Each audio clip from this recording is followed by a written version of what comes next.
మాట్లాడుతూ నిదానంగా ఉండాలి. కాబట్టి ఆ విన్న వాక్యాన్ని మన హృదయంలో భద్రం చేసుకోవాలి. గేదెలు, ఆవులు, మేకలు, గొర్రెలు ఇవన్నీ కూడా మేత తింటాయి. ఆహారం ముందుగానే తింటే ఒక మనిషి తప్ప కొన్ని జంతువులు మాంసాహారం మనం తినే జంతువులు మేక, ఆవు, గేదె ఇవన్నీ కూడా త్వరగా ఆహారం తింటాయి. గాడిదలు, గుర్రాలు తిని హాయిగా మనుషుడి దాకా పడుకున్నప్పుడు కళ్ళు మూసుకొని నెవరు వేసుకోవడానికి కడుపులో ఉన్నదంతా కూడా మళ్ళా నోట్లో తెచ్చుకొని నమ్ముతూ ఉంటుంది అన్నమాట. అప్పుడు ఆ గడ్డిలో ఉన్నటువంటి తేనె రుచి దాన్ని ఒక ప్రత్యేకంగా మరలా పంపించుకోండి, రక్తంలో కలిసిపోతుంది. అప్పుడు ఆ నమిలేటప్పుడు ఇక్కడ నురుగు వస్తుంది. గమనించారు లేదు? ఏదో పక్క నురుగు వస్తుంది. ఆ నురుగును కూడా కింద పడేయకుండా నాలుగుతో ఇలాగా లోపల తీసుకోవాలి. వాకింగ్ కూడా అలాగా వినాలి, విని నెమరు వేసుకోవాలి. నెమరు వేసుకోవాలి అంటే దాన్ని మళ్ళా విన్న వాక్యాన్ని మనం చాలామంది రాసుకుంటారు, వాక్యాన్ని కొటేషన్తో సహా రాసుకుంటారు. మన ఒక సహోదరుడు మన ఇక్కడ కూడా వచ్చాడు, పరిశుభ్రరావు గారని. ఆయన ప్రతి వారం దేవజనులు చెప్పిన వాక్యం రాసుకుంటున్నాడు. అన్నీ చూశాను. ఆదివారం, బుధవారం, శుక్రవారం, శనివారం. అదొక కృప. అందరికీ ఆ కృప రాదు. ఒక్కోసారి ఆ వాక్యం చదువుకొని నెమరు వేసుకోవచ్చు. అప్పుడు దేవుడు బలభరితమైనటువంటి జంతువుగా ఆ నెమరు వేసుకునే జంతువుకి ఏ జబ్బు లేదు. ఆ నెమరు వేసుకునేటువంటి జంతువుకి ఏ జబ్బు కూడా లేదు. మంచి గేదైతే శ్రేష్టమైన పాలు, ఆవు అయితే మంచి పాలు, మేకలు, గొర్రెలు మంచి పాలు తమ పిల్లలకు ఇచ్చి ఇస్తారు. కాబట్టి వాక్యాన్ని వినండి, ఒకరితో ఒకరు పోల్చుకోకూడదు. ఎవరు కూడా సంఘంలో ఒకరితో ఒకరు పోల్చుకోకూడదు. దావీదు ఏమన్నాడు? నేను ఏ పాటి వాడిని, నా ఇల్లు ఏ పాటిది? దేవా, నీవు నన్ను ఇంతగా రక్షించినందుకు, నన్ను దీవించినందుకు నేను ఏ పాటి వాడిని, నా ఇల్లు ఏ పాటిదని తగ్గించుకున్నాను. చూడండి, వాక్యం మీరు చదివారా లేదా కానీ 2వ దినవృత్తాంతములు 17వ అధ్యాయం, 1వ దినవృత్తాంతములు 17వ అధ్యాయం 15వ వచనం, 349. నాతాను తనకు ప్రత్యక్షమై ఈ మాటలన్నిటినీ ఏ మాటలు చూడండి. అక్కడ 18వ అధ్యాయం 11వ వచనం, నీ జీవిత దినములు తీరి నీ పితరుల యొద్దకు నువ్వు చేరినప్పుడు నీ కుమారుల వలన నీ సంతతిని నేను స్థాపన చేసి అతని రాజ్యమును స్థిరపరిచెదను. నాకు ఒక మందిరమును కట్టించును, అతని సింహాసనమును నేను అతనికి తండ్రినైందును, కుమారుడైండును. నీకంటే ముందుగా ఉన్న వారికి చూపక మానినట్లు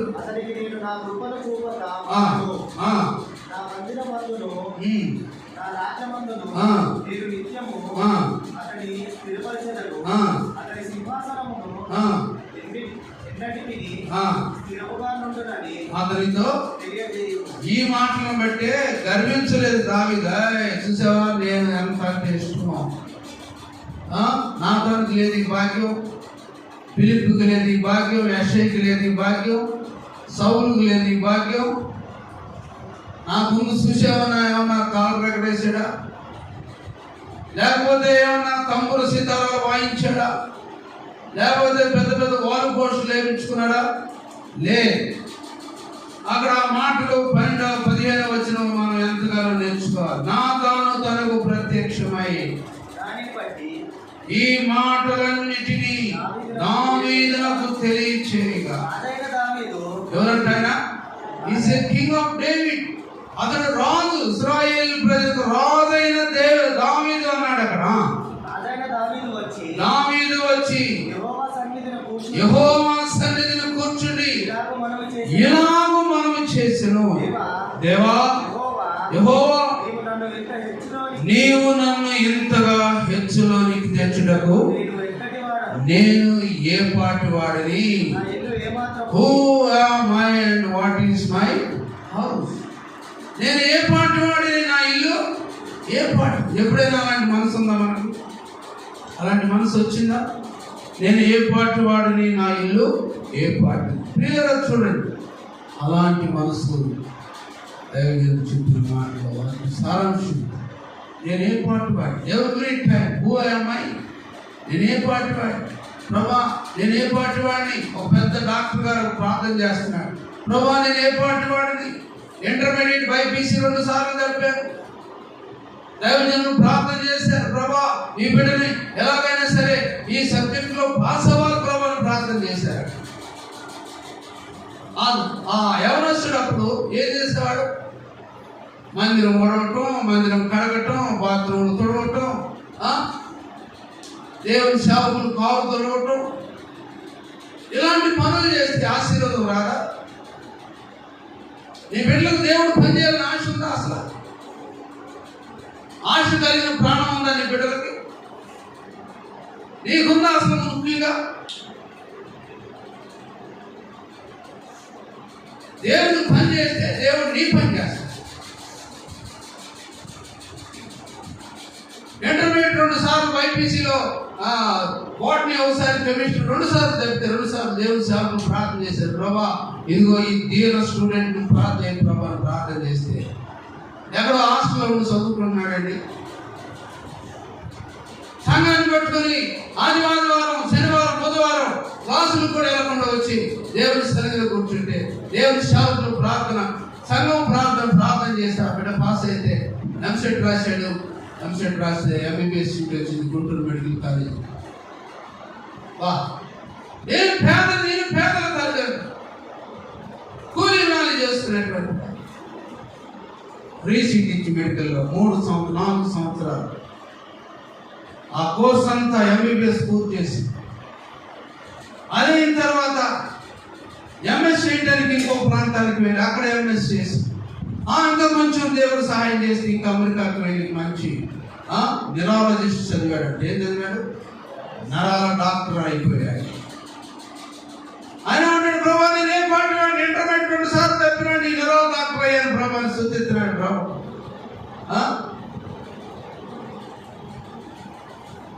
దేవుని పరిచయం చేస్తున్నాడు. సేవకులకి అక్కడ పంపిస్తారని సువార్త చదువుతున్నాడు. సేవకులకి అక్కడ నిలబడే సాక్ష్యం చెప్పమంటే సాక్ష్యం ఉందానంటే బడాయిలు పోతా ఊరినాటి ఇంటి తిరిగి నేను ఏ పాటి వాడిని, నా ఇల్లు ఏ పాటిది? ఎప్పుడైనా జ్ఞాపకం చేసుకున్నావా? ప్రభా నాకు ఇంత ఇల్లు ఇచ్చావు, నాకు ఉద్యోగం ఇచ్చావు, నాకు 2 బిడ్డలను ఇచ్చావు, మంచి సంసారం ఇచ్చావు, మంచి భర్తనిచ్చావు, గయ్యాలని నాకు మంచి భర్తనిచ్చావు, తగాదు మారుకోండి, బుర్రలేనటువంటి వాడిని, జ్ఞానం లేనటువంటి వాడిని, జ్ఞానం కలిగినటువంటి భార్యనిచ్చావు ప్రభా. ఎప్పుడైనా ప్రభుని స్తుతించారా? లేదు, అది లేదు. దానికి మంచి వర్తమానం ఇచ్చారు. ఒకరితో ఒకరు పోల్చుకోవద్దు. 4 ఏళ్ళు సమానంగా చెప్పండి. ఉండదు. నీకు 4 కుమారులు అంటే 4 ఒక దొంగ, ఒకడేమో ఏమవుతాడు? తిరుగుబాటు చేశాడు. ఒకడేమో చదువుకున్నవాడు అవుతాడు, ఎవడో మాట వినేవాడు. 4 కన్నా ఒక్కరు. కానీ ఆ 4 ఎలాంటి తేడా ఉంది తెలుసా? కాబట్టి వినుము, దాన్ని నిదానించి తెలుసు. దేవుని యొక్క వాక్యంలోకి వెళ్దాం. దేవుని యొక్క వాక్యము యోబు గ్రంథము 41వ అధ్యాయము 24వ వచనం. యోబు గ్రంథము 41:24.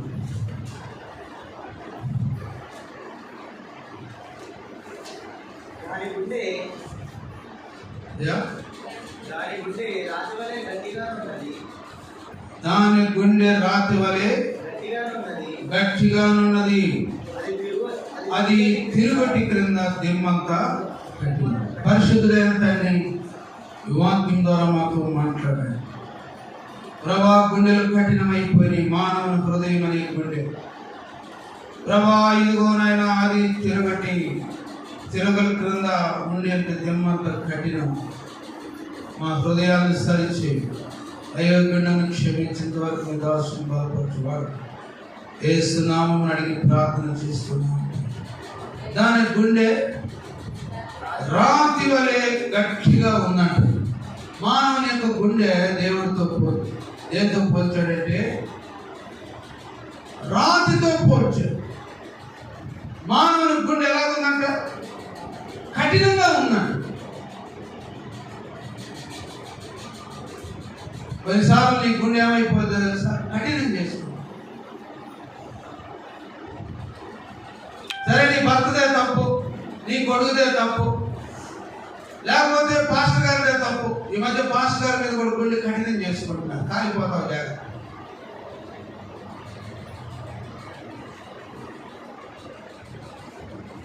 ఎలా కాల్చిందో తెలుసా?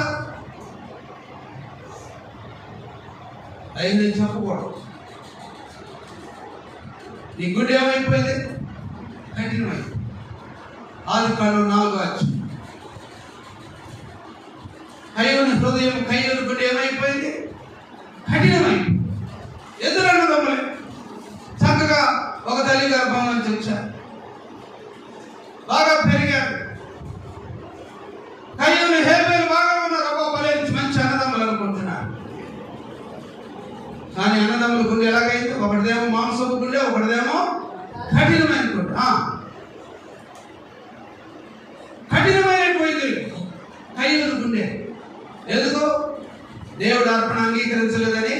నీ మనసు బాగుంటేగా దేవుడు అర్పణ అంగీకరిస్తారు. నీ బుద్ధి బాగుంటేలేక, నీ స్వభావం బాగుంటేలేక.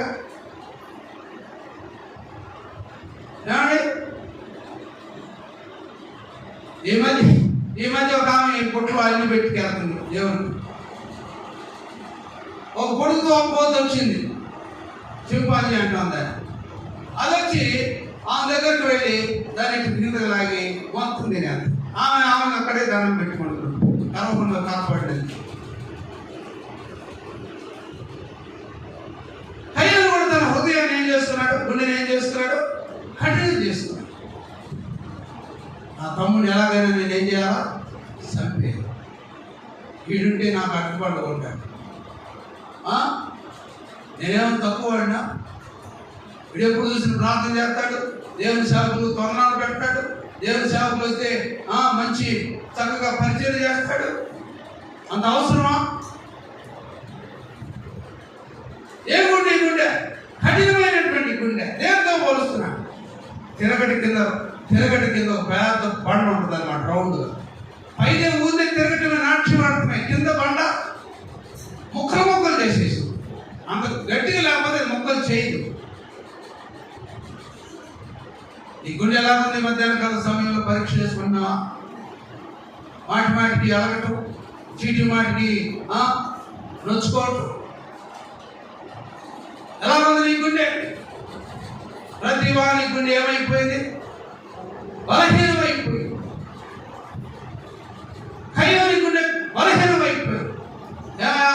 కయ్యూని నీ తమ్ముడైనటువంటి హేబేలు ఎక్కడున్నాడా అని అడిగితే ఏమంటున్నాడు? దేవుడితో కూడా కఠినంగా మాట్లాడాడు. కొంతమంది దేవుని వాక్యంతో కూడా కఠినంగా ఉంటారు. ఇప్పుడు దేవుడు జాగ్రత్త చెప్పారు, మాకేం జరిగింది, మాకేం చేశారు. అరే, దేవుడు సాక్షాత్తుగా నీ ముందుకు వచ్చి, అయ్యా కయ్యూను, నీ తమ్ముడు ఎక్కడ అడుగుతుంటే ఏమంటున్నాడు? నా తమ్ముడికి నేను కావాలని పెట్టేవాడు, ఆయన నాకు జీతం ఇచ్చి పెట్టేవాడు నా తమ్ముడు చూడటానికి. వాడిని మాటలు ఎలా ఉంటాయి తెలుసా? కత్తి పోట్ల కత్తి కూడా తాగుతుంది ఈ మాట. ఏం చేయాలో కూడా అర్థం కాదు. దేవుడు వచ్చి నీ తమ్ముడు ఎక్కడున్నాడా, ఎక్కడున్నాడు నీ దేవుడు తమ్ముడు ఎక్కడ ఉన్నా అంటే, అయ్యా నా తమ్ముడు నేను చంపేశానంటే అడిగారు శాపం వచ్చేది కాదు. చాలా మంది వాక్యంతో కూడా కఠినమైపోతారు. పాటలు పాడటానికి నోరు రాదు, వాక్యం చదవడానికి నోరు రాదు, వాక్యం వినటానికి చెవులు మూసుకుపోతాయి. ఈ చెవుల్లో దేవుడు డబ్బులు పెట్టి కొడుతారు పూట అదని సమయం వచ్చింది అప్పుడు ఎట్టావు.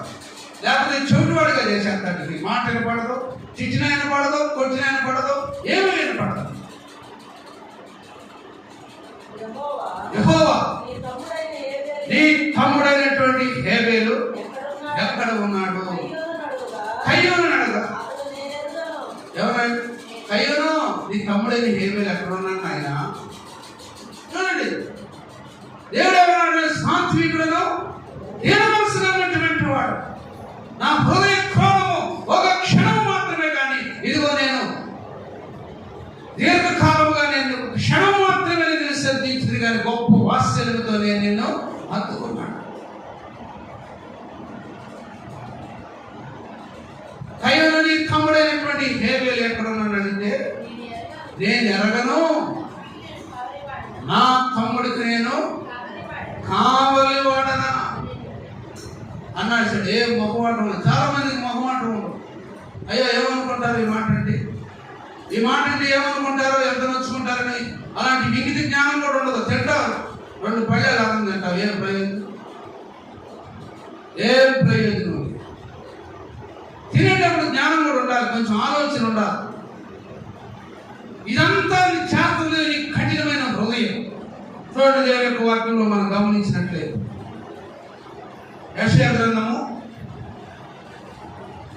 21వ అధ్యాయం 4వ వచనం. నా గుండె తటతట తటతట అనుకో. ఎందుకు కొట్టుకుంటుంది నీ గుండె? నా గుండె తటతట తటతట కొట్టుకొనుచున్నది. అంటే దమా దమా దమా కొట్టుకొనుచున్నది. నాకు ఇష్టమైనటువంటి సంధి వేళ, నాకు ఇష్టమైనటువంటి సంధి వేళ నాకేమైపోయింది? భీకరమైపోయింది, భయంకరమైపోయింది. నీ గుండె ఎలా కొట్టుకుంటుంది? నీ హృదయ ఆలోచన వల్ల నీ గుండె ఏమైపోతుంది తెలుసా? బలహీనమైపోయింది, కొట్టుకుంటా ఉంటుంది అనమాట.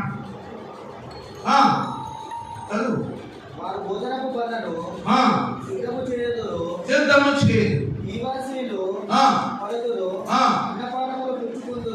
అన్నపానములు పుచ్చుకుంటారు, కానీ ఆ సమయంలో నీ గుండె నీ కంట్రోల్లో ఉండదు అన్నమాట. బీపీ 104, 105. నీ గుండె కఠినమైపోయింది, రాయంత కఠినమైపోయింది. నా గుండె తటతట కొట్టుకుంది. మహాభయం నన్ను కలవరపరుస్తుంది. కలవరం వల్ల నీకేంటంటే తెలుసా? నీ గుండె కఠినం అయిపోతాను. ఎవడో చెప్పిన మాటలేట గుండె కఠినం చేస్తుంది. అర్థమైందా? ఎల్లప్పుడు స్తుతించు నా ఆత్మ దేవుని, ఎల్లప్పుడు స్తుతించు. ఇన్నాళ్ళ వరకు దేవుడు చేసిన, ఎన్నాళ్ళ వరకు దేవుడు చేసిన ఎన్నాలేని మేళ్ళను మరువకుండా నీవు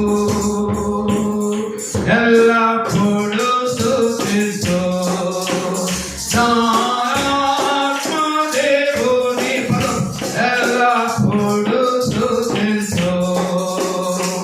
మేలుతో నీ నోటిని తృప్తిపరచెను, మేలుతో నీ నోటిని పక్షిరాజు వలె నీదు యౌవనము, పక్షిరాజు వలె నీదు యౌవనము భక్తులనుచుండుగా చేసెను. ఎల్లప్పుడు స్తుతించు నా ఆత్మ దేవుని, ఎల్లప్పుడు ప్రభువును స్తుతించాలి. నీ హృదయము మెత్తని హృదయం అయితే, మాంసము హృదయం అయితే, మాంసము కంటే ఎప్పుడు ప్రభువును స్తుతిస్తాం, పగవాడిని ఎదుటివాడిని కూడా పగవాడిని కూడా ప్రేమిస్తాం. అది దేవుని వాక్యం చెప్తున్న మాట. గుండె ఏమైపోయింది? కయ్యూరు గుండె ఏమైపోయింది? అబ్షాలోము గుండె ఏమైపోయింది? తండ్రిని చంపడానికి సిద్ధపడ్డాడు, తండ్రిని హతమార్చడానికి సిద్ధపడ్డాడు. దురాలోచనతో వస్తున్నాడు. కంచరగాడి మీద ఎక్కువస్తుంటే ఆ మస్తకి వృక్షం కింద జుట్టు, పెద్ద జుట్టు అంటే అర్థం కఠినమైపోయింది. అయ్యో నా తండ్రి రాజు, నా సేవకుడు అయినటువంటి రాజు అయిన దావీదుతో ఈ మాటలు చెప్పమన్న మాట కుమారుడు కడుపును పెట్టిన కుమారుడు గుండె ఏమైపోయింది? కఠినమైపోయింది. రాజుతో వస్తున్నాడు వెనకమాల సైన్యం. మస్తకి వృక్షం కింద కంచరగాడికి మస్తకి వృక్షం ఆ చిక్కులు ముళ్ళు ఉన్నటువంటి ఆ కొమ్మలు ఆ జుట్టు తగులుకొని ఎలాడుతూ ఉన్నాడు. కఠినమైపోయింది మనసు. అందుకే దేవుడు అంటున్నాడు, చూడండి దేవుని యొక్క వాక్యంలో మనం గమనించినట్లయితే, కఠిన హృదయులై నీటికి దూరముగా ఉన్నవారు. ఎవరంట మీరు? కఠిన హృదయులై నీటికి దూరముగా, దేవుని వాక్యానికి దూరంగా ఉంటారు, దేవుని సన్నిధికి దూరంగా ఉంటారు, మేలు మర్చిపోతారు.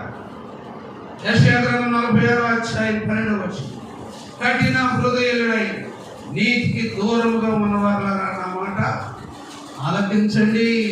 కఠినమైపోతున్నావా సహోదరి సహోదరుడా? సంఘానికి కఠినమైపోతున్నావా? దేవుని బిడ్డలకు దూరం అయిపోతున్నావా? కఠినం చేసుకుంటున్నావా? నీ బిడ్డను నీ ఆలోచన కఠినం చేసుకుంటున్నావా? దేవుడు కూడా కఠినం అయిపోతే, శిలువలో మరణించకపోతే నీవు ఎక్కడ ఉండేదానివో, ఏ స్థితిలో ఉండేదానివో తెలుసా? తండ్రి మీరేమి చేయించినారు, వీరిని క్షమించమనేటువంటి మనసు, మెత్తని మనసు, మృదుమైనటువంటి శరీరంతో ఆలోచన చేసిన మనసు, మీ అపరాధముల చేతను మీ పాపముల చేతను మీరు సచ్చిన వారైనగా నేను చూసి కఠినంగా ఉండరు. సావని వీడు సావని కాడు. ఓ భర్త చనిపోతే భార్య అంటే సావని తేడా వదిలిందనుకో, వాడు చచ్చిపోయిన తర్వాత పరిస్థితి ఎలా ఉందంటే ఎవడు పలకరించినాడు లేదు, తిన్నావా లేదని అడిగినాడు, కూతురు అల్లుడు ఆల్దారినాడు వెళ్ళిపోయారు, కొడుకు కోడలు ఆల్దారినాడు వెళ్ళిపోయారు. అయ్యో ఏడుస్తూ అడుగుతుంటుంది రోడ్ల మీద. గ్రామం నుంచి వెళ్ళిపోయాం, ఒక గ్రామంలో అడుగుతుంటాడు. అదే భర్త ఉంటే కుంటాడో గుడ్డాడో, భర్త నీకుంటే నీ క్షేమకాలంలో నేను నీతో మాట్లాడితే కానీ నేను విననంటి, నా మాట వినకపోవటం నీకు బాల్యకాలం నుండి వాడక. 8:32 చూడండి ఆ మాట ఉంటుంది, చూడండి. దేవుని మాట ఆలకిస్తున్నావా సహోదరి సహోదరుడా? దేవుని మాట ఆలకించి దేవుడు అన్నావా? దేవుని వాక్యం ఏముంటుందో తెలుసా?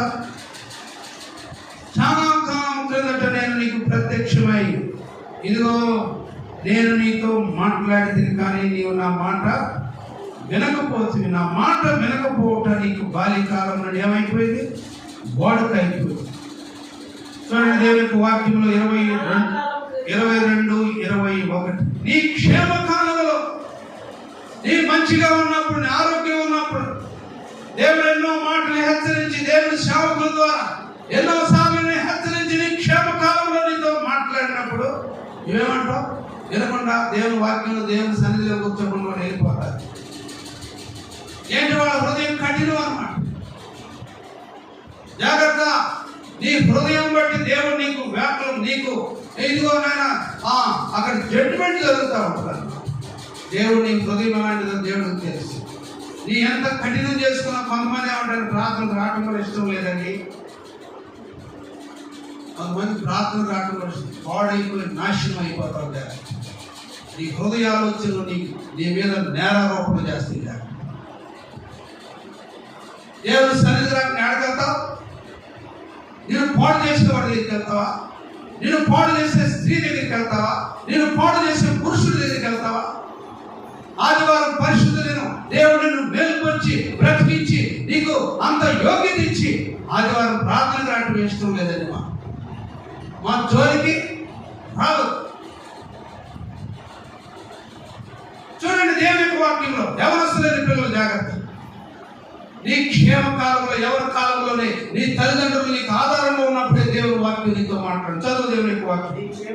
నీ క్షేమ కాలంలో నీతో మాట్లాడితే గాని నేను వినని నీ వంటివి నా మాట వినకపోవుట. ఇప్పటి నుంచి వచ్చిన జబ్బు కాదు ఇది, మధ్యలో వచ్చిన జబ్బు కాదు ఇది, తల్లి పాల నుంచి వచ్చిన జబ్బు ఇది. ఎక్కడి నుంచి వచ్చిందంటే నీ బాల్యకాలంలోనే పొందాడుతున్నప్పుడే నీ జబ్బు. ఈ జబ్బు ఈ చీకటి ఇంకా నేను వదల. అంత అయిపోయినా గడుస్తావు. జాగ్రత్త. నీ క్షేమ కాలంలోనే నేనుతో మాట్లాడి కానీ ఏమన్నాను? నేను విననంటివి, నా మాట వినకపోతే నా బాలికము. నీ మాట చాలయ్యా, నీ చూపు చాలయ్యా, నీ ప్రేమ చాలయ్యా, చాలయ్యా, నీ ఉంటే నాకు చాలు యేసయ్యా, నీకంటే నేను ఉంటాను యేసయ్యా. నీ మాట చాలయ్యా. కానీ మన బ్రతుకులు ఏం కనపడుతుంది? నా మాట వినని నీ వంటివి. కానీ ఇది ఎప్పటి నుంచి వచ్చింది? మధ్యలో వచ్చింది జబ్బు కాదు ఈ వైరస్. తల్లి పాలు తర్వాత బొందాడుతున్నప్పటి నుంచి ఆ బొందాడుతున్న జీవితాన్ని వాక్యం ద్వారా సరి చేసుకో. ఈ హృదయాన్ని సులువు చేసుకో, తేలిక చేసుకో. ఉండదు, ఆవేశం ఉంటుంది, ఉడుకు రక్తం ఉంటుంది, కానీ వాటన్నింటినీ తగ్గించుకో. దావీదు అన్నాడు, ఓ అమ్మాయి నేను ఏ పాటి వాడి దేవా, సైన్యము, రాజ్యాలు, మంచి హోదా, మంచి సైన్యము, పరాక్రమశాలి, యుద్ధాభ్యాసం నేర్చుకున్నటువంటి వాడు, మంచి గాయకుడు. నాకు నీకుందా క్వాలిఫికేషన్? వాడు సరిగ్గా వాడలేవు, బైబిల్ చదవలేవు, నాకు కూడా సరిగ్గా నడవలేవు. నువ్వు కట్టుకున్న పొట్టకే మీరు ఉండదు, నువ్వు నడిచే నడక. కొంతమంది మంచి పొట్టసేలు కట్టిన చక్కగా నడవాలనుకుంటారు, నడక ఉద్యోగం నడుపుతాను. హల్లెలూయా. కొంతమంది మంచి 400 రూపాయలు చొక్కా వేస్తాడు, 3 బండీలు 3 గుండీలు వదిలి పెడతాడు. ఏమన్నా ప్రయోజనం ఉందా? పెడతారు గుండీలు ఎప్పుడైనా? ఎప్పటి నుంచి వచ్చింది సోని బుద్ధి? చెప్పు. బాల్యం నుండి వచ్చింది, పెద్ద అయినా సరి చేసుకోవాలి. కాబట్టి ఈ మధ్యాహ్నకాల సమయంలో ప్రతి బాలిక ఏమైపోయింది? బలహీనం అయిపోయింది. ప్రార్థన చేసుకో. దేవుడు తన వాక్యంలో దీవించింది. ప్రార్థన చేయి. ప్రభా, నా హృదయం కఠినమైపోయింది, నా హృదయం కఠినమైపోయింది. ప్రభా, ఇదిగోనైనా తిరగటి దెమ్మ అంత కఠినమైపోయింది, నల్లరాయి అంత దెమ్మ అయిపోయింది. హృదయము మోసకరమైనది, అది ఘోరమైనటువంటి వ్యాధి కలిగింది. ప్రభా, నా వ్యాధి నాలో ఉంది నాయన. ప్రభా, వ్యాధి నాలో ఉండబట్టి నాలో మాటలు ప్రభా సరిలేవు. నా మాటలే నా మీద సాక్ష్యం కలుగుతుంది. చేసి ప్రార్థన చేసేవాళ్ళు. ప్రభా, ఇదిగోనైనా నీ మందిరం అంటే నాకు ఇష్టంగా లేదు, నీ వాక్యం అంటే నాకు ఇష్టంగా లేదు. ప్రభా, ఇదిగోనైనా హృదయం కఠినమంత దెమ్మ. చేసి ప్రార్థన చేయి. ఇప్పటికైనా ప్రార్థన చేసుకో. దేవుడిని క్షమిస్తాడు. నీ హృదయాన్ని భారాన్ని తొలగించాడు, నీ భారమును తీసివేస్తాడు. ఆయన గుండెను బాగు చేయవాడు. నీ గుండె ఎలాగుందో ఒకసారి ప్రభు సన్నిధిలో మోకరించు. నువ్వు చేసి ప్రార్థన చేయ. ప్రభా, నా యవన కాలంలో నేనే నీ మాట వెళ్ళలేక నేను ఎంతో తలబడబోతున్నా. నీకు నీ సన్నిధంటేనే నాకు ఒక పెద్ద భారం అయిపోయింది. నా జీవితం ఎలాగా పాడైపోతా నాకు తెలియదు. ప్రభా, ఇదిగో నా యవన కాలంలో ప్రభా నేను నీ సన్నిధికి వచ్చాను, నన్ను క్షమించిన. ప్రభా, నీ హస్తముతో నన్ను ముట్టించాడు. నీ వాక్యము చేత మమ్మల్ని సరి చేసుకునే వారికి మాకు దయచేయి. మా యవనస్తులైన పిల్లలు పాడైపోవటం మాకు ఇష్టం. మా యవనస్తులు ప్రభా, ఇదిగోనైనా వారిలో ఉన్నటువంటి వైరస్, మానటం వినటువంటి స్వభావం, ఈ వాక్యం ద్వారా మా హృదయాలు సరి చేసుకుని లోబడే భాగ్యం మాకు దయచేయండి. యేసు నామమున అడిగి ప్రార్థన చేస్తున్నాను. ఆమేన్. మనం లేచి నిలబడి 100 పాట పాడు. 100వ పాట.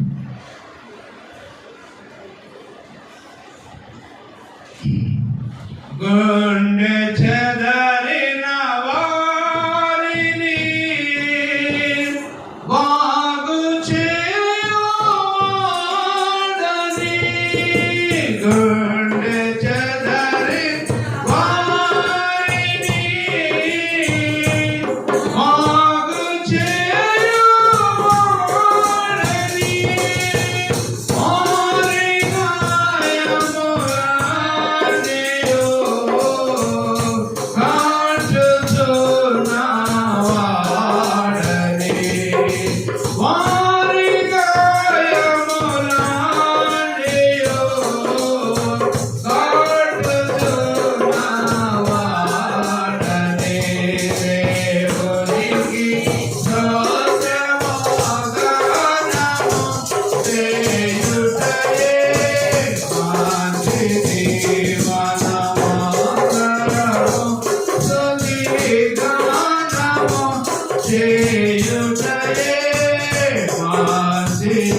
వాకింగ్ కొరకు రాధా ప్రార్థన చేశారు.